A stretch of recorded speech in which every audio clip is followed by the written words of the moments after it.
Hola, buenos días queridos amigos de Hispanoamérica y del mundo. Respondo al nombre de Luis David Fernández y durante la presente ocasión asumiré el decoroso papel de conductor del programa cultural La Universidad al Aire, que tiene como misión sempiterna e inclaudicable arribar a la popularidad las voces y los pensamientos más rutilantes que emergen dentro de este continente ante la mirada ecuménica. Por aquella noble razón, la efusión de esta jornada académica se complace en presentar a un hombre cuyo talante intelectual fue testigo pleno de su fabulosa memoria que pivoteaba incisivamente en las diversas ramas del conocimiento humano. Y no está de más afirmar que su inquieto espíritu moceril se forjó donairosamente en el calor académico de los claustros de la universidad más antigua de América Latina, asumiendo siempre la consigna moral a favor de los que Julio Ramón Ribeiro denominaba los mudos. Noble y conspicua labor fue la que lo llevó a conquistar en su estela biográfica el decanato de la Facultad de Derecho más antiguo de América Latina y también del Colegio de Abogados de la Ciudad de los Reyes. Sin lugar a dudas, nos referimos al doctor José Antonio Ñeque de la Puente, quien ha tenido la amabilidad de acompañarnos de manera virtual para inundar de alegría nuestros espíritus a través de su voz y su presencia enriquecidas de letras humanas. Trataremos obviamente de rendir tributo durante la presente ocasión a la inteligencia, la memoria y la razón en sus dimensiones más conspicuas o sublimes. Estimado doctor José Antonio Ñique de la Puente, muchísimas gracias por aceptar nuestra invitación matinal. Buenos días. ¿Qué hora es en Buenos Aires? En Buenos Aires es a las 12:39, 12 del 12 mediodía. con 39. Acá estamos en las 10 con 39 ya para 40. Sí, qué bien. Buenos días, buenas tardes ya a la gente de Buenos Aires, Buenos Aires, de Madrid, como tú me dices, y también de nuestro Perú, y de Cañete, y de Trujillo, y de Moche, ¿eh? Y de todas las zonas de nuestros pueblos queridos y amados. Bueno, en primer lugar, el honor es nuestro, estimado doctor, y los saludos son recíprocos. Yo recuerdo, para empezar esta entrevista, una cita de Jean Piaget que nos hablaba claramente sobre la educación. Él nos decía que la educación es capaz de salvar nuestra sociedad de un posible colapso, ya sea violento o gradual. Mientras que Sócrates, este filósofo de la antigua Grecia, nos advertía que la educación solo es posible si se ha encendido una llama del conocimiento en el educando.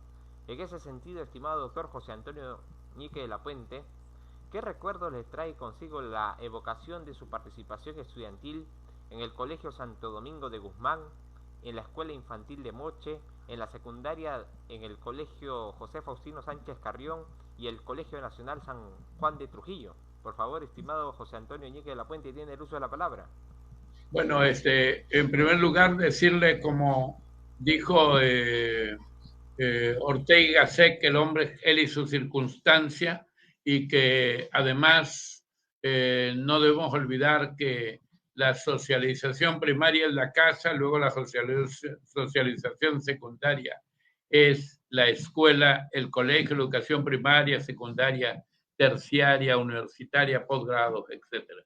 Realmente me crié en Trujillo y en Moche, nací en Trujillo, me crié en Moche, donde también hasta de los 4 años de edad estuvo Víctor Raúl de niño, como lo dice Felipe de Cosío del Pomar, en ahí en la Torre del Indoamericano, y mucha politización y mucha lectura.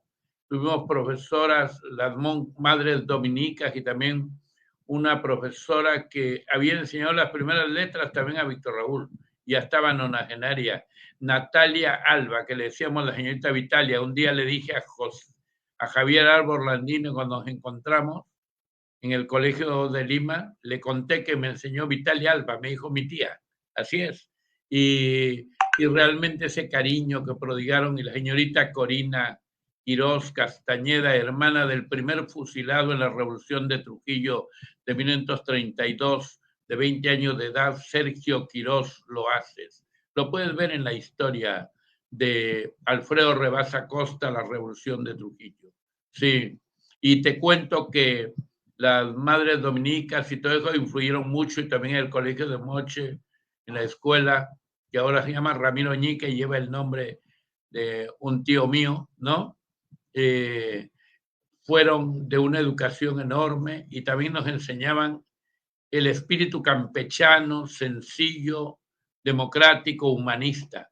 En ese momento, muchos de los profesores habían sido perseguidos por Sánchez Cerro, Benavides y también por Lodriato, y estaba en una situación diferente a la que después asumieron, ¿no?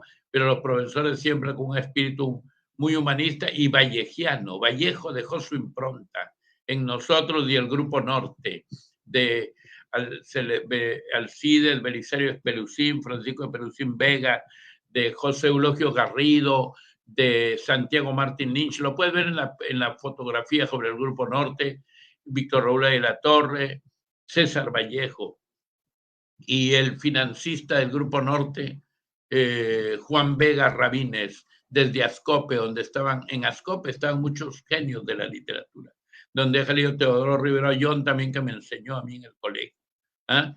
Y le cuento, Luis David Fernández Zambrano, que en Trujillo ya vi, el primer libro que vi en la casa fue la editorial Claridad de Buenos Aires, de Eric María Remarque, Sin Novedad en el Frente, y vi ediciones de Constancio C. Vigil y la revista El Villiquen de Argentina y el Peneca de Chile, y el diario La Industria de Trujillo era un diario en esa época muy culto y también plural, porque no solamente te noticiaba de la Guerra Fría, la orientación de la Guerra Fría, también incluía algunas noticias de afuera, como la Revolución Cubana, antes del triunfo, o sea, cuando el asalto al cuartel Moncada, que yo era niño, pero que dentro de, entre confundiendo noticias de cine, de historietas y de fútbol, vi que habían que después que estaban juzgándolos a los de la Revolución Cubana, ¿no? Por el asalto al cuartel Moncada. Y eso lo comparé con el asalto al cuartel de Trujillo de 1932. Entonces en Trujillo ya teníamos una librería, la librería Divulgación, que dirigía otro artista y que influenciado por el Grupo Norte, don Mariano Alcántara. Y no olvide que en Trujillo, como yo resumo todo en este artículo de Ciro Alegría Bazán. El César Vallejo que yo conocí, ahí está la historia de mi colegio, y está la historia más o menos de cómo Vallejo con su impronta influyó en todos nosotros, y porque yo puedo decir también con Vallejo que cuando pierdes un familiar o una hermana o alguien, decir con Vallejo, tú no tienes Marías que se van, ¿no? Entonces llegué a San Marcos, ya de chiquillo un día veía, primero dije, quiero ser poeta, le dije a mi abuela, me dijeron, pero no tienen plata, Vallejo no tiene plata, murió sin plata, ¿no? Quiero ser cura, pero para ser cura hay que tener condiciones, sobre todo asumir el celibato permanente, no formal, sino eterno, como lo hizo Santo Tomás de Aquino, que le mandaron una bailarina, una joven, y lo encerraron, pero él renunció a ello, y cada vez que se acercaba a la mujer bailando, enseñaba el crucifijo y decía, por Dios mío, por ser vos quien sois y porque os amo sobre todas las cosas, líbrame de las ocasiones de ofenderles, que mantuvo invicto, como lo dice en su historia, a diferencia de San Agustín, que fue mujerieguito, aunque después cambió por los rezos de Santa Mónica, que quiere decir la única en su casa. Eso te puedo decir. Y ahí decidí venir a San Marcos porque vi en un periódico de La Industria que habían tomado el local de San Marcos. En Trujillo también tomaban el local, pero habían tomado seguramente la época de la época de esos años en que estaba Barrantes, en que ya estaba Héctor Béjar, cuando impidieron la llegada de Richard Nixon a San Marcos, ver el libro de Alejandro Reyes, un historiador sanmarquino que ha escrito sobre Barrios Altos. El libro se llama así, Alejandro Reyes, la visita de Nixon a San Marcos el 8 de mayo de 1958 a las 11 de la mañana, cuando la gente de San Marcos, al grito de Nixon Tiburón, ándate a tu avión. y no lo dejaron entrar. Ahí estuvieron Béjar, Héctor Béjar y Alfonso Hernández Ligán, entre otros. Como dijo Héctor Béjar en una entrevista, al final de esa manifestación todos fuimos presos, incluido yo. pero hay un punto muy interesante. Usted hizo referencia a algunos personajes tan notables dentro del escenario político y cultural en la atmósfera histórica del siglo XX en el Perú. Usted mencionó a Víctor Raúl Laya de la Torre.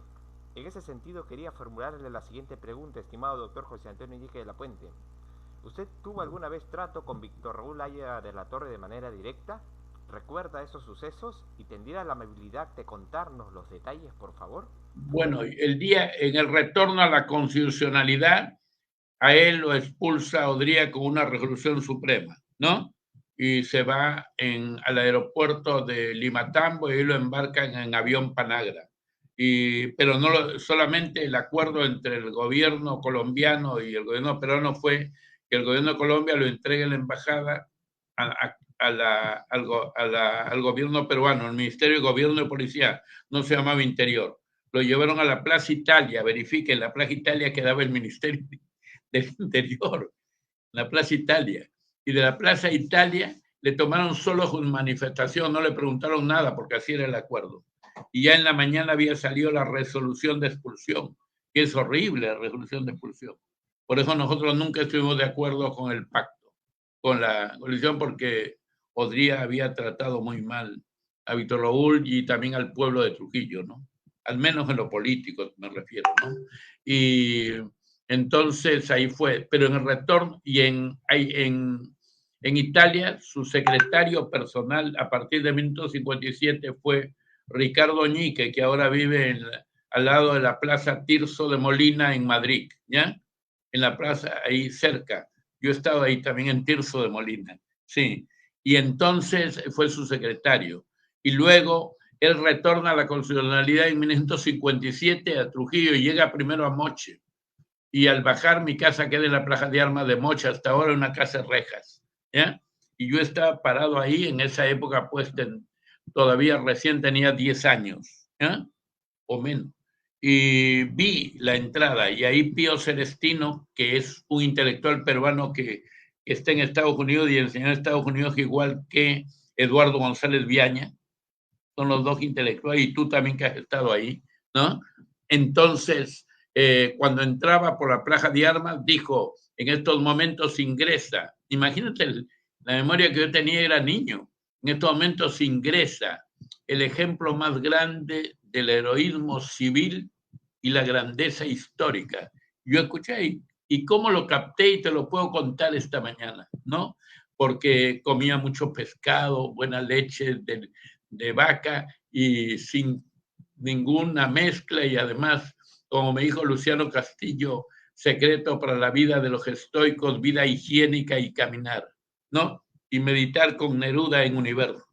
Entonces lo vi llegar y luego un día también voy al colegio, niño, todavía al colegio primario, no, ya secundario, y él está, me ve en la plaza, voy con mi mamá y como todo, ¿no? Niño, me expresó simpatía.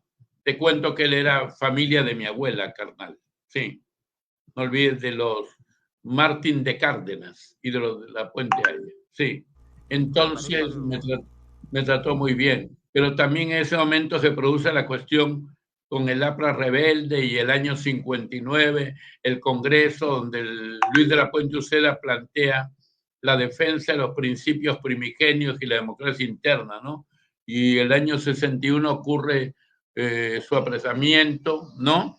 Luego se casa con su prima y su tía, mi tía Carmen Laura de la Puente Losno Iturbe de la Puente Uceda, ¿no? Y en mi casa se alojan, ¿no? Entonces, y en el día que lo matan, en el río de 1965, el mitin de San Marcos, yo doy el discurso. En el mitin, nomás el 23, el 24 del discurso, y terminé con la frase de José Martí, que los héroes no tienen tumba porque su cadáver lo cubre el manto del cielo. Y previamente había visitado a su viuda, mi tía, en la prisión de Chorrillos, ¿no? y me dio una carta que la leí en San Marcos, ante miles, ¿sabes? Porque ahí no había 100. No había, San Marcos era el centro, el local del paro universitario, los mítines, desde el célebre discurso ahí en la torre, Víctor Raúl, el 23 de mayo de 1923, en la famosa movilización contra Leguía, donde murió un obrero, un estudiante, y Víctor Raúl dijo, aquí se sella la alianza obrero-campesino-estudiantil, ¿no? Eran otros momentos de la historia de su etapa, ¿no? En que estaba muy radical, ¿no? Cuando dijo que el dilema y en otro momento dijo que el dilema de nuestro tiempo, compañeros, es o la gordura de la indiferencia que da la carne o el dinamismo de la lucha que trae auroras. Entonces, sepa usted, y después di el discurso en homenaje a Luis Felipe Lapuente Uceda en la Plaza de Armas de Trujillo, en la Universidad de Trujillo, y el que me presentó fue el actual agregado cultural de Perú en la Embajada en España, Eduardo González Viaña, colega, y uno que debe ser un premio Nobel de literatura, es un literato de primera, ¿me entiendes? ¿Ya? Y que realmente Eduardo González Viaña me presentó en el discurso, y yo di el discurso final, y luego creo que fue nominado al premio Nobel. Sí, tuve que salir en motocicleta hasta Virú, de ahí en un carro hasta otro, hasta llegar a Lima, porque no creas que era fácil darse esos discursos. Ahí mismo te ponían en la mira, ¿no? Así es. Y después ya estuve metido y te cuento que yo supe siempre diferenciar entre la lucha política, ideológica y también el trato intelectual aún a la gente más diversa, citando a Eduardo Galeano, buscar siempre la unidad en la diversidad. Por eso es que he podido ser decano de la facultad, fui presidente de los estudiantes de San Marcos, uno de los cargos que más, porque gané en todas las facultades de San Marcos, en todas las facultades, y conocí líderes extraordinarios de mi tiempo, ¿no? Entonces, ¿no? Uno de ellos, José Carlos Vértiz Calderón, ¿no? o Licurgo Pinto, que han debido ser, ¿no? Y también otro momento, Mario Rodríguez, y todos intelectuales de primera, ¿no? Que han debido ser parte de la dirección de nuestra nación, y el Perú tendría otro derrotero, ¿no? Junto con el pueblo pacífico y trabajador. Y en ese sentido, estimado doctor Ñique de la Puente, usted me hace mención a que estuvo frisando el calor intelectual de la Universidad Nacional Mayor de San Marcos. Ahí usted, según recuerdo, tiene contacto con el doctor Luis Alberto Sánchez, que era una especie de doctor océano en el año 63, al igual que Pedro Peralta Barnuevo, ¿no? Porque había asumido Pedro Peralta Barnuevo, Rocha y Benavides, llamado el doctor océano. Justo Luis Alberto Sánchez publicó un libro sobre ellos, ¿sí? Y era muy el doctor océano también. Claro, y no olvides tú que fue 3 veces rector, te cuento, y ninguna terminó. 1946, 1948 lo apresó el golpe de Odría en su casa y lo llevaron, después de estar preso, lo expulsaron del Perú, ahí se va a Chile. Hay que ver el libro, todo lo visto y aprendido en Chile. Y también sus memorias, testimonio personal, memoria de un peruano del siglo XX. Sí, claro. Y yo me las he leído completo, por lo menos hasta el 3er tomo. Sí. Yo he leído solamente 3 tomos también. ¿Sabes por qué? Porque estaba en un escondite perseguido por el gobierno militar y ahí habían esos tomos más la obra de Basadre. Y me leí el tomo 15 y el tomo 12, el 9 y también los 3 tomos de Sánchez, ¿no? Y en una de ellas dice, Pablo Macera, hombre de terca adolescencia, aunque vaya más allá de los 40. Y una vez también la última vez que conversé directamente con el rector fue 19 años después que dejó su 3er rectorado, porque ninguno terminó, ¿no? 46, 49. El segundo es 61, 62 después de José León Brandarán, que fue 57, 61. Fue Luis Alberto Sánchez 61, 62. ¿Y por qué le interrumpieron? Fue el Vieto, Luis Alberto Quimpe Herrera, que en ese momento era el líder de ligado en una alianza con la Juventud Comunista Unidad de Jorge del Prado, no era del sector llamado pro-chino, ¿no?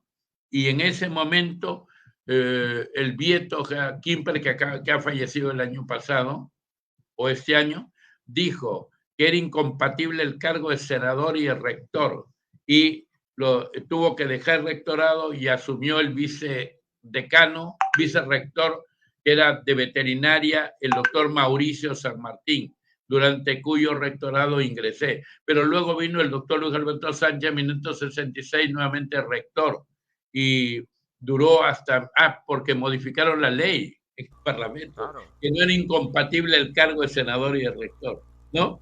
Y luego vino el rectorado del 66-69, pero el movimiento estudiantil en ese momento, no por él, sino el enfrentamiento con el partido y fundamentalmente en discrepancias con la coalición y con la convivencia con Prado, etc. Eran cuestiones políticas, pero con Sánchez intelectualmente nunca hubo ningún reparo, podíamos tener discrepancias, había más bien admiración. Me enseñó en letras Historia de América, que recomiendo esos 3 tomos de Historia de América que están en la biblioteca de la Facultad Nacional y también en la biblioteca de San Marcos, donde creo que son 2 tomos los fundamentales.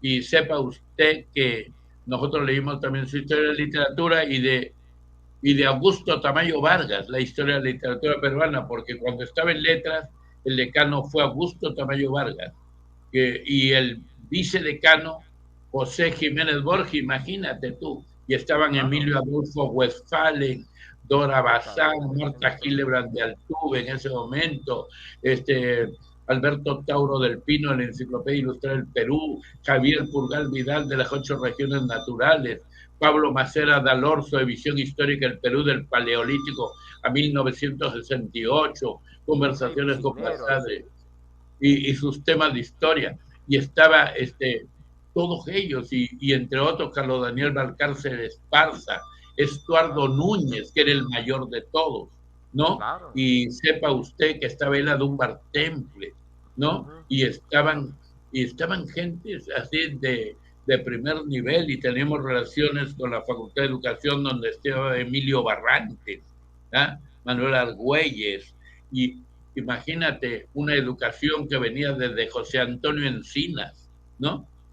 Y de psicología y filosofía, José Antonio Russo Delgado, que había sido en la UNAM, en México, discípulo de la Escuela de Madrid, de José Gaos. Claro, sí. A ver.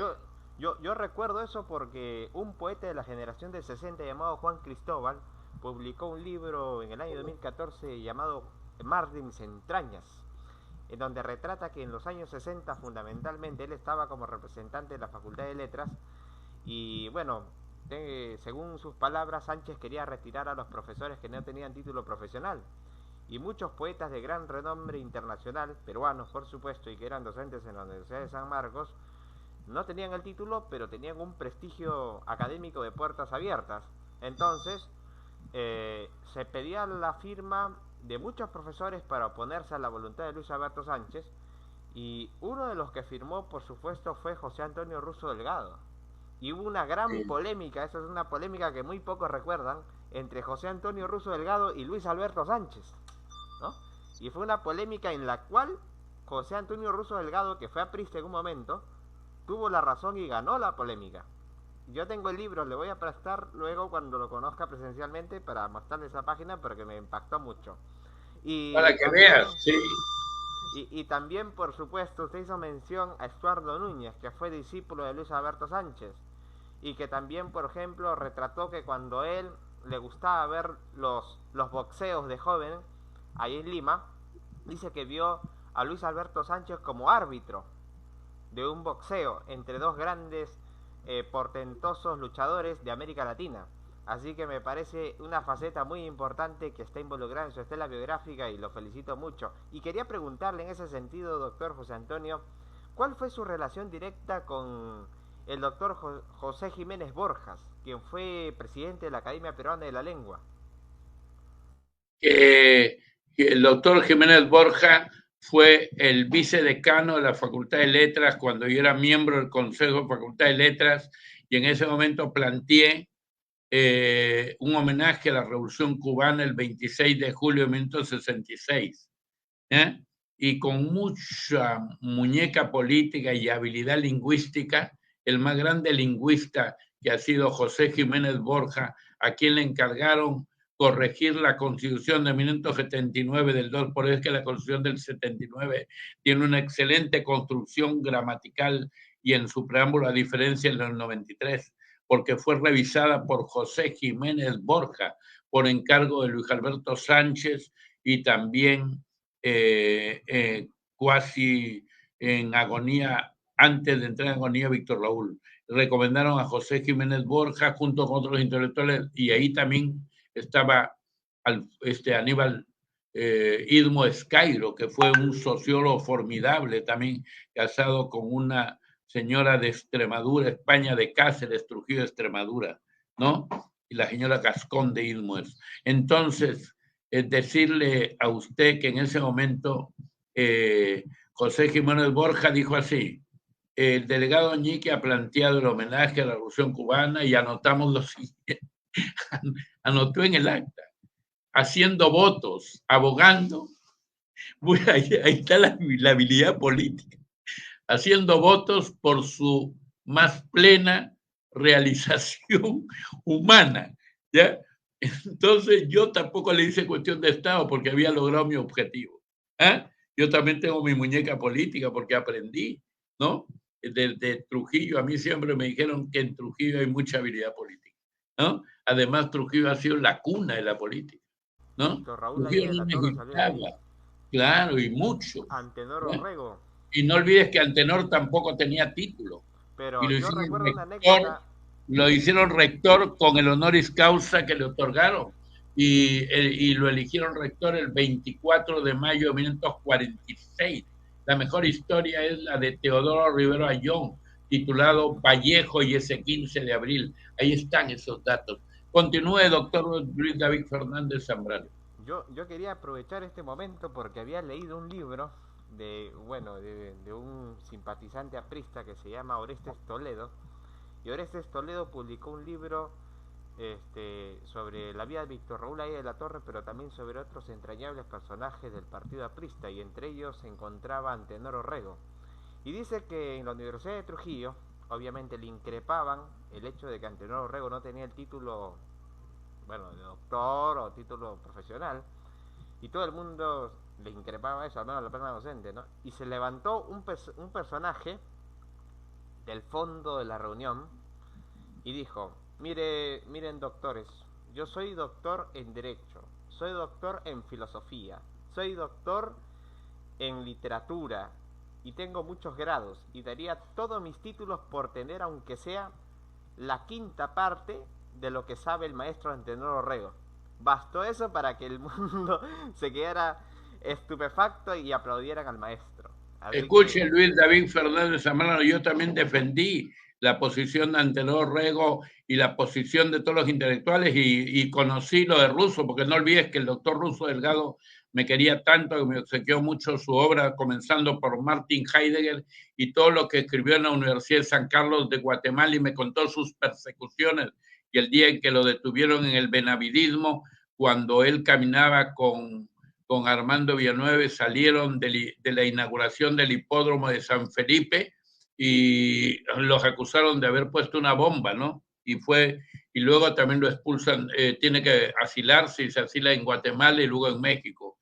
Y él también me asiló en su casa y también me tuvo escondido del gobierno militar en la clínica Delgado de Miraflores, donde yo tenía que dormir con la luz prendida, pese a que no era aconsejable, porque la gente iba a decir afuera: ¿por qué están con la luz prendida? Es que si apagaba la luz, me destrozaban los zancudos. Yo tengo una sangre que le encanta a los zancudos y tengo que dormir con la luz prendida. Y esa anécdota le conté al doctor Russo, que además manejaba el estoicismo con algunos criterios del existencialismo de Sartre, ser auténtico, no venir con falsedad de ningún tipo. Y él en todo momento me apoyó y me daba muchas obras, admiraba a Sócrates y a Jesús ante la muerte, lo mismo que Luis Felipe Alarco Larrabiur. Y le cuento, ¿sabe por qué no tenían títulos los más inteligentes, los más genios de los años 20 y 30 hasta Orrego? Y entre ellos también el único que está con vestido blanco en la fotografía del Grupo Norte, que fue Santiago Martín Lynch, que era el único con vestido blanco. Ese es mi tío abuelo. ¿Eh? Y sí, entonces yo veía eso, pues, y quería estudiar como cancha. Entonces te cuento que ellos tenían bachilleres. ¿Por qué? Pues consideraban que el título es para otro, porque ellos tenían otros títulos. ¿Te acuerdas que hablaba de la aristocracia de títulos nobiliarios, no? Y además eran arielistas de José Enrique Rodó y sobre todo Rubén Darío. Para Rubén Darío los títulos no valían porque Rubén Darío lanzó la famosa consigna: oh Dios mío, líbranos Señor de las academias, líbranos Señor de las academias. Entonces, para la generación arelista, Víctor Raúl, Mariátegui, para todos ellos, el título no le hace, porque ya la Universidad de Salamanca había dicho, cuando le inauguraron el 1 de enero de 1218, Alfonso IX de León y de Castilla, que lo que Natura no da, Salamanca no otorga. Y a ellos Natura les había dado. ¿Y quién iba a ganar? El mejor filósofo del humanismo latinoamericano fue, así como José Vasconcelos, Antenor Rego Espinosa, y lo digo y lo sostengo, y el hombre que más veces estuvo preso en el Perú, según Teodoro Rivero Ayllón, 8 prisiones desde 1921. Y la última, Leguía, que le imputó justo usurpación de autoridad por el título, porque dijo no, y el honoris causa vale, porque nadie puede distinguir ahí donde la ley no distingue, ¿no? El doctorado de honoris causa vale para ser rector, ¿no? Igual que en esta época que prohíban en esa llamada reforma universitaria, que para mí no es reforma universitaria, que los profesores que están mayores no puedan ser autoridades, ¿no? Cuando en la universidad en Argentina, ¿no? Un supremo ha llegado hasta cerca de los 90, hasta en la Suprema, a defenderse y a enseñar en la cátedra a don Carlos, ¿no? ¿No? Así es.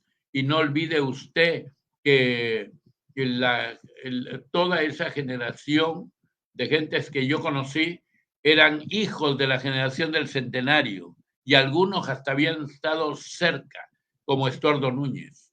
Y nosotros ya fuimos nietos de la generación del centenario. Ustedes son tataranietos. ¿Ya? Bien. Usted hizo referencia a la generación del centenario, usted hizo referencia también al tema de los grados y los títulos. Yo le voy a contar una pequeña anécdota que está obviamente en una entrevista que le hizo Mario Castro Arenas, que fue director del diario Expreso, a Luis Alberto Sánchez en 1984, en donde Sánchez cuenta una parte de su vida cuando obtuvo el grado de doctor en letras en la Universidad de San Marcos. Yo no me acuerdo si fue en 1922 o 1919, no recuerdo bien. Pero la idea es esta. Sánchez había presentado su tesis doctoral titulada Elogio a don Manuel, que era elogio a don Manuel González Prada, que era el maestro de toda la generación de Centenario, o gran parte de la generación de Centenario, ¿no? Desde Víctor Raúl, José Carlos Mariátegui, César Vallejo, el mismo Sánchez y un montón de intelectuales que constituían el pensamiento vivo de la inteligencia humana en el Perú en los años 20, en los años 30, ¿no? Entonces, la cuestión era que el jurado de la tesis doctoral era anti-González Pradista. Y entonces, cuando Sánchez presentó su discurso, el primer jurado dijo: mire, señor Sánchez, usted dice de que don Manuel González Prada tiene un aporte muy importante a la literatura, y para mí Manuel González Prada no tiene ninguna idea original para aportar a la literatura. Primer jurado. Segundo jurado: mire, doctor Sánchez, usted dice que don Manuel González Prada tiene un aporte muy importante para la filosofía, y sinceramente, doctor Sánchez, para mí no tiene absolutamente nada de importante para la filosofía.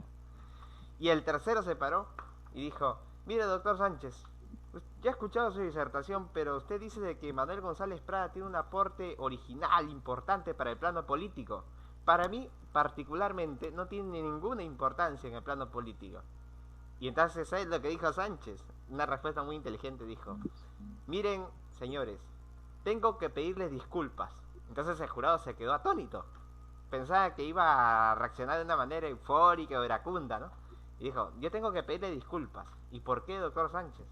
Porque me he permitido hablar del hombre más infeliz de la literatura peruana. No tienen ninguna idea original en la literatura, no tienen una idea original en la filosofía, no tienen una idea original en la política. Lo único que le falta es que sea ladrón.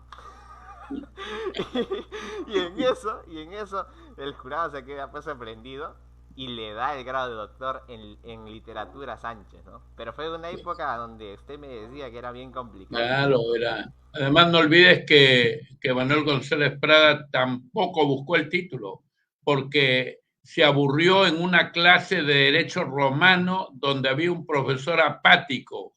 Recuerda que Cicerón dijo que no hay genios sin pasión.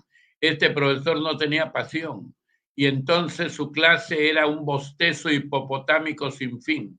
Entonces Manuel González Prada se retiró y se fue a su residencia que quedaba en un huerto, en una En hacienda, Mala. ¿no? Exacto, en Mala. Y luego, no volvió, pero era el más genial de los alumnos, pero también estaba influenciado por la escuela de Ernesto Renan, porque él escribe sobre Ernesto Renan y también sobre entre el realismo y el existencialismo, porque los dos más grandes exponentes ahí van a ser él y Abelardo Gamarra el Tunante, ¿no? Y, y no olvides que González Prada le da en la Biblioteca Nacional donde va a discutir después con Palma, pero Con González don Prada, Ricardo. sí, con Ricardo Palma, pero González Prada es el que más influye en la generación del centenario y influye no solamente por su sapiencia y su literatura y actitud filosófica ante las cosas, sino por su tren de vida. Él es un auténtico. En esa época todavía no nacía Sartre, pero él es un antecesor de la autenticidad, de la razón dialéctica y todos ellos, de la crítica de la razón dialéctica. Es un hombre, y por eso es que los poetas de los 60, entre ellos Juan Ojeda y todos, admiraron a González Prada y quisieron imitarlo en su vida. Y también los luchadores sociales de la generación del centenario, comenzando por José Carlos Mariátegui, que en los 7 ensayos en el proceso de la literatura rinde homenaje a Palma, ¿no? Perdón, a Palma y también a Manuel González Prada. Y lo mismo allá en la Torre Víctor Raúl cuando forman las escuelas populares de Manuel González Prada. Lo que pasa es que González Prada fue un precursor de las luchas sociales e históricas y no le gustó nadita a la oligarquía peruana. Por eso Ni tampoco la santurronería eclesiástica, doctora. Él fue claro, muy tampoco. odiado por los curas en los años finales del siglo XIX. Prohibían sus libros a las feligreses. Estuvo prácticamente en el índice, ¿sí? Por eso que González Prada dijo que son como las luciérnagas, muchos de ellos que aprovechan de la oscuridad para brillar, pero respetó a los curas que después van a hacer, por ejemplo, la teología y la liberación. Claro, pero esa idea, por ejemplo, de las luciérnagas es una frase no tan propia de González Prada que yo recuerdo, sino de Arturo Schopenhauer, que escribió El mundo como voluntad de representación, Claro. El arte de tratar a las mujeres y muchos libros emblemáticos de la Él filosofía lo tomó existencialista. de él porque también leyó, sí, leí también el arte de tratar porque Arturo Schopenhauer fue misógino, ¿no? Es Sobre todo misógino. en el libro El Es amor, también las mujeres y mujeriego. la muerte, que lo publicó Tor de Buenos Aires. Miren, Tor de Buenos Aires, oye, yo me echo en Tor de Buenos Aires mucho, ¿eh? En la librería de divulgación de Trujillo, Mariano Alcántara le cuenta a los de Buenos Aires. Nosotros estamos influenciados enormemente por Losada, por Constancio Sevigil, por Villiquen y por Torde. Y toda la obra de José Ingeniero es en editorial Torde de Buenos Aires. Sí, Es que, que es no que dejen las editoriales. lo que sucede es que Buenos Aires tenía una proximidad muy cercana con la cultura europea y también eso demandaba una producción editorial a escalas gigantescas pues, y hay un contacto muy directo con toda la cultura española, alemana, inglesa. Los primeros textos que yo recuerde, por ejemplo, de Vernon Shaw, se tradujeron en Buenos Aires, pero el primer autor que yo recuerdo que tradujo a Heidegger al español no fue un argentino, sino fue un peruano. Si no me Lo equivoco, fue conocí, Wagner de Reina. Wagner de Reina, sí, doctor. y también conocí al secretario de Martin Heidegger. Me lo presentó Jorge Puccinelli, era maestro de San Marcos, también Víctor Lee Carrillo, Víctor Lee en Carrillo. la filosofía. ¿Eh? La filosofía. Claro, era también creo que del sur chico, ¿eh? Sí, Víctor Lee Carrillo, sí. Y quería preguntarle en ese sentido que ya usted estuvo oficiando en la Universidad de San Marcos, por supuesto usted conoció al doctor José León Barandiarán. Yo había leído un poco de su biografía y era un gran Claro, lector de Shakespeare, un gran lector de claro, de Cervantes, William ¿no? Shakespeare, de Cervantes. Lo conocí el primer día que lo vi fue en la Biblioteca Central de San Marcos del Parque Universitario.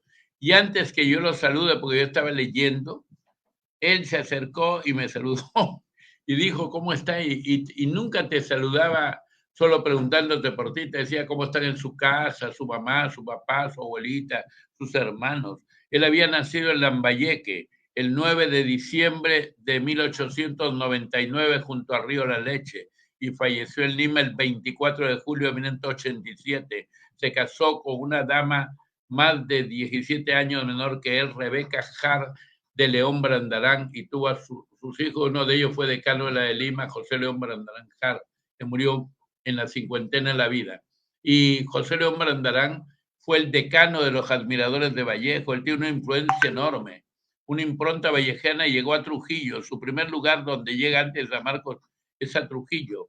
Hay una foto en la municipio de Trujillo donde está en una comida en Buenos Aires con Vallejo, Víctor Raúl, José Eulogio Garrido, con todo el Grupo Norte. Ahí está José León Brandarán. José León Brandarán es considerado por Jorge Puccinelli el decano de los admiradores de Vallejo. Ya en el Faro, en revistas de Chiclayo, escribía sobre Vallejo. Y León Brandarán estudió a casi todos, ¿no? Y consideró, y era muy realista para analizar algunas cosas, son de mucho peso político que otro día te contaré, pero José León Brandarán es el único que le ganó el rectorado a Luis Alberto Sánchez. Yo vi la foto el día que gana José León Brandarán en 1957 a Luis Alberto Sánchez. Luis Alberto Sánchez está saludándolo, pero de soslayo que le ve que no estaba tan contento, ¿ya? Entonces, en ese momento fue 1957, el rectorado de José León Brandarán fue 1957-1961, antecedido por su decanato de la Facultad de Ciencias San Marcos, que duró solo un año, 56-57, renunció para el rector, y en 1955-1954 fue decano del ilustre Colegio de Abogados de Lima, y uno de sus miembros de la Junta Directiva fue el gran literato Jorge Puccinelli, abogado y literato, que ha escrito sobre la obra de Vallejo y sobre casi toda, ¿no?, esta obra, y que fue también director del Colegio Antonio Raimondi, del Instituto Italiano de Cultura. Nos tenía mucho cariño. También me asiló una vez en el Instituto Porras, cuando yo estaba perseguido, y me presentó una noche a Jorge Basadre,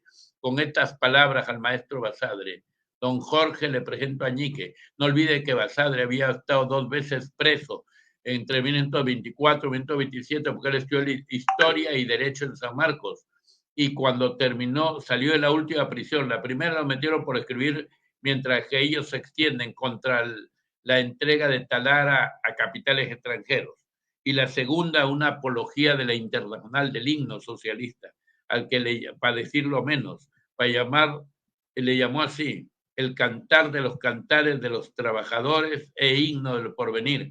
El policía de Leguía, Antonio Fernández Oliva, según me contó Luciano Castillo Colonna, que me quería mucho y me contaba la historia de esa época, lo detuvo. Además, Antonio Fernández Oliva era no Maquiavelo, por perdón de Maquiavelo, porque Maquiavelo no fue maquiavélico. Otra cosa es que haga la descripción, no la apología del mal, sino la radiografía del mal. Así me dijo Luciano Castillo. Maquiavelo no fue maquiavélico, un santo varón, muy correcto. Y además de eso, Fernández Oliva fue el que sacó 2 cadáveres de la morgue y las colocó en la Plaza de Armas de Lima y les metió una bomba para echarle la culpa a los apristas de izquierda, a los comunistas.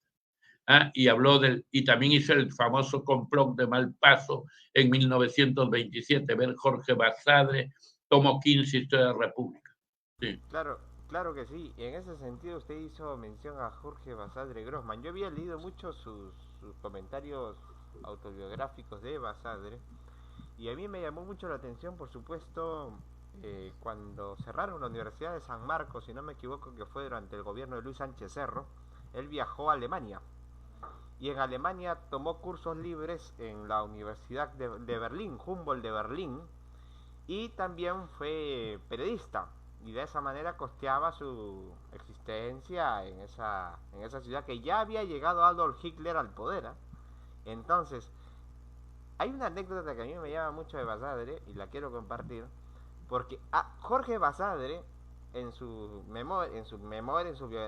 autobiografía retrata de que él conoció a Adolf Hitler, al igual que conoció Julio C. Tello a Adolf Hitler, porque recuerda esto, Julio C. Tello fue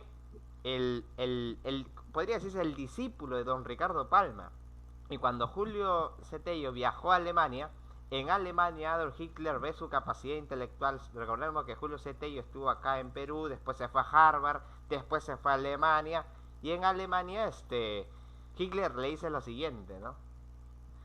Usted es peruano, pero con cerebro de alemán, le dijo. Entonces, son cosas que pasan que a mí me llamó mucho la atención, ¿no? Son datos que a mi criterio deben salir a la palestra. Y en ese sentido, doctor, le quería preguntar, ¿cuál fue su relación con Pablo Macera? Pero antes, justo a raíz de Pablo Macera, parto del día que cerraron San Marcos. Y eso está en este libro de Pablo Macera, en 2 libros. Uno, La generación clausurada, que es un opúsculo, es un libro pequeño. Anota, La generación clausurada. 2, Pablo Macera, subtítulo, Conversaciones con don Jorge Basadre. Y en ese libro como opúsculo, La generación clausurada, y tú puedes revisar en los periódicos de Lima de los días 8, 9, 10, 11 de mayo de 1932, cuando cierran San Marcos. San Marcos fue cerrada el 9 de mayo de 1932, 3 días después de la captura de Ayala-Torre en la calle José Pardo, 640 Miraflores. Víctor Hugo fue en la noche, lo capturan ahí cuando estaba disfrazado de jardinero, y como don Juan o don Ernesto, ¿ya? Y en la casa del doctor Carlos Pengle, ¿ya? Y un jardinero de Cajabamba, su paisano, de la familia, lo llamó a Damián Mústiga, que era el persecutor de todos los apristas y comunistas, más de los apristas. Y Damián Mústiga ahí mismo vino, y en todos los periódicos sale el ampayo, o sea, la mayor captura, salió en todos los periódicos en primera plana, capturaron al enemigo público número 1 del sistema en ese momento. Y el 9 de mayo cierran San Marcos, y en todos los periódicos aparece así la revolución del cerro civilismo, como le llamó Víctor Hugo. Decía así: cierran San Marcos, el gobierno de Luis Miguel Sánchez Cerro clausuró San Marcos, nos clausuraron 4 años. Clausuraron San Marcos por ser la trinchera, así dice el periódico, léete del Comercio y todo, por ser la trinchera del terrorismo, primera vez que aplicó el término terrorismo, del terrorismo aprocomunista. Aprocomunista, sí. Aprocomunista, ahí terruquieron al APRA, ¿no? Y nos cerraron 4 años hasta el 1 de abril de 1936. No había en otras universidades, la gente iba a la Universidad de Trujillo. otros a Arequipa, a San Agustín, otros a la Universidad San Antonio del Cusco. La de Ayacucho no estaba cerrada, estuvo cerrada más de 200 años, hasta 1961 se abre, para lo que tú ya sabes, ¿no? Y luego, y ahora le va muy bien a la Universidad San Cristóbal de Ayacucho. Entonces, ¿qué te digo? Una gran universidad sería la vicedecana del Perú, porque San Marcos y luego ella, luego el Cusco, Arequipa. Y entonces, y Trujillo por Bolívar en Huamachuco con José Faustino Sánchez Carrión el 10 de abril de 1824. Entonces, aquí tenemos nosotros que nos cierran y otros esperaron y otros se fueron a la Católica, pero la Católica tenía muy poco quórum, eran pocos la Católica. Católica, como dijo Teodoro Jampe Martínez, y que fue mi amigo, yo lo conocí, un gran historiador de la universidad, murió en 2016, me dijo, la Católica comenzó a crecer conforme a San Marcos la cerraban y los persiguieron. Entonces, porque San Marcos le temía a la oligarquía, incluso que sus hijos estudien ahí, por eso es que comenzaron a cortarle rentas a partir de 1960, porque los provincianos comenzamos a llegar, y sobre todo en 1918 comenzó cuando fue el primer examen de ingreso. 1918 fue el primer examen de ingreso a San Marcos. Hay que ver el libro de Simón Pérez Alba, vicerrector de Luis Alberto Sánchez, de 50 años de examen de admisión a San Marcos, 1918, 1968. Yo lo leí ese libro. Y luego tenemos nosotros que en 1960, basada en la conversación con Macera, le dice que en 1960 comenzaron a quitarle renta a San Marcos, porque la oligarquía, o sea, el sector, Macera no dice blancos, ¿eh? Dice el sector blancoide, comenzó a quitar que sus hijos vengan a la universidad para que no se metan, ni se relacionen, ni se casen con los cholos, ¿no? Que somos nosotros los del pueblo. Pero Basadre dice que en 1918, con el primer examen de admisión, comenzó la subversión de las provincias. Comenzamos a llegar los provincianos. En mi tiempo, todavía no había tanto, pero luego de 5 años que yo ya estaba, antes del terremoto de Ancash y después del terremoto de Ancash del 70, se presumía que todo sanmarquino es ancashino mientras no pruebe lo contrario. Había una cantidad enorme de gente y también de provincias. Es el momento en que hubo el París Mayo 68 y ya había más gente. Y las movilizaciones de San Marcos eran inmensas. En una de esas movilizaciones que yo encabezaba, junto con otros líderes de San Marcos y chicas también de San Marcos, vi en una esquina y saludé a Marta Hildebrand de Altuve junto a Julio Cortázar, que el año 71 había venido al Perú. Estimado doctor José Antonio, hace poco hizo remembranza de dos grandes intelectuales, Marta Hildebrand Pérez Treviño, la hermana de César, el periodista, y Julio Cortázar, el escritor argentino que fue un estudiante de la Facultad de Letras de la Universidad de Buenos Aires. ¿Recuerda algún intercambio de palabras que sostuvo con la doctora Hildebrand o con el maestro Julio Cortázar? No, porque Marta Hildebrand con nosotros no se metía con los, cuando te veía un poco light, ¿no? Para decirte lo menos, ¿no? Un poco más culterano, no se metía. ¿Con quiénes se metía? En ese momento era con la gente modesta. No creas que era tonta. No, una mujer muy hábil, una de las mejores lingüistas, pero en ese momento ella era de un izquierdismo nacionalista porque estaba con Velasco, ¿no? Que Velasco tuvo cosas buenas como la nacionalización del petróleo y la reforma agraria que no podemos desconocer, ¿no? Entonces, claro que sí. Pero no olvides que yo estuve varias veces perseguido y deportado también, pero es mi radicalismo de ese momento, ¿no? Igual que mi respeto enorme a Héctor Béjar, que fue uno de los luchadores sanmarquinos más importantes de la historia, ¿ya? Y voy a leer el último libro que ha escrito sobre Velasco. Y además desde acá mi saludo, porque él siempre se ha jugado la vida por lo que ha creído y yo vi cómo se enfrentó al poder, ¿no? Y ha debido continuar siendo el canciller de la República porque es un excelente canciller, fue un excelente. En los pocos días que estuvo dejó bien al Perú, sí. Entonces, ¿qué te cuento finalmente sobre eso? Y que muchos esperaron, otros fueron a Bolivia, Argentina, otros esperaron hasta que se reabra San Marcos. Y cuando se reabre San Marcos, nuevamente ya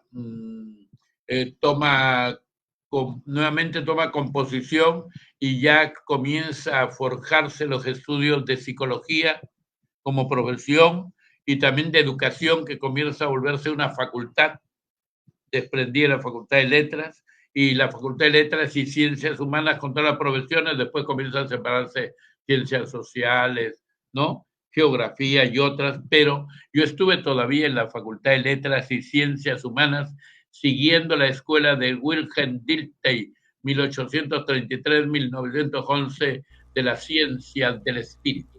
Le dicen Wilhelm Dalday en Argentina. Sí, igualmente, sí. Wilhelm Dalday. Dalday es, pues, claro. Wilhelm Dalday. En ese sentido quería hacerle una última pregunta. Yo voy a dar nombres y usted me va a decir una o dos palabras que para usted representen estos. Sí, conozco ese método. Ya, a ver, dímelo. Ya. Víctor Raúl Aya de la Torre. El antiimperialismo del APRI por la emancipación de América Latina. Después cambió. Luis Alberto Sánchez. Aprismo y religión, libro que todavía no encuentro, y sobre todo Pedro Peralta Barnobo, Rocho y Benavides, el doctor Océano. Armando Villanueva. El que más veces estuvo preso en el APRA y se radicalizó mucho, por eso es que José Ribagüero quitó la plaza a San Marcos y se la entregó a la Católica, lo que no está mal, pero no debió quitarle a San Marcos. Rendón Vázquez. Jorge, o el gran laboralista peruano y muy inteligente, y tiene un trabajo sobre la teoría del derecho titulado El derecho como norma y relación social, editorial Tarpuy, Lima, 1984. Decano también de la Facultad de Derecho. Pablo Macera. El mejor discípulo de Porras y al mismo tiempo uno de los que tuvo una visión más radical de la historia en mi tiempo, y que en el último momento no estuvo acorde con ello, pero que puesto en la balanza de la historia es uno de los más grandes historiadores de nuestro país y uno de los grandes amantes del pueblo peruano y de San Marcos, y nadie le quita ese mérito. Luis Jaime Cisneros. Un gran literato, un gran intelectual. Te refieres al literato, ¿no? Claro, yo lo conocí en San Marcos, en la Facultad de Letras.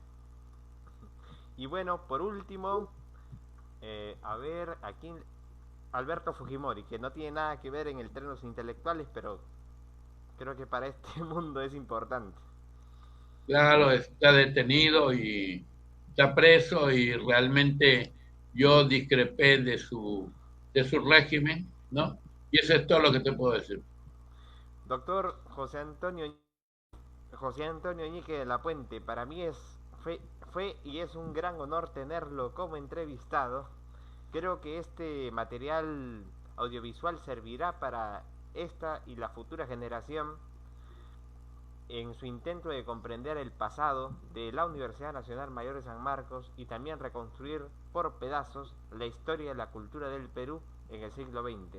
Desde ya le agradezco muchísimo sus valiosos aportes y esperemos obviamente que su producción académica sea tan fecunda como siempre, al servicio de la patria, o como diría Julio Ramón Ribeiro nuevamente, al servicio de los mudos, de los que no tienen voz, como diría Adolfo Pérez Esquivel en su discurso al Premio Nobel de 1980 en Estocolmo. Le envío un gran abrazo, estimado doctor, muchísimas gracias. Te agradezco por haberme presentado ese día y haber dado las palabras en el cumpleaños de Adolfo Pérez Esquivel el 26 de noviembre último, no en su 90º aniversario.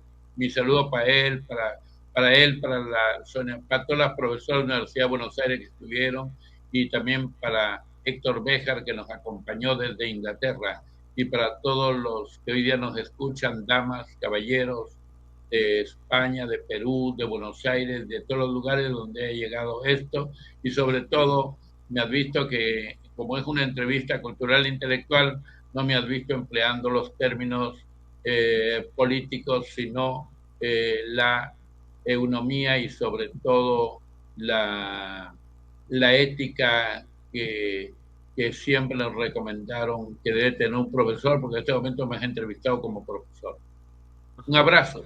Un abrazo muy grande y querido público, será hasta una venidera oportunidad para llenar venideramente nuestros espíritus de conocimiento y de alegría en favor de la humanidad. Hasta luego. Hasta luego, doctor Luis David Fernández Zambrano, y a todos los que han escuchado y a todas. Feliz Navidad. Feliz Navidad.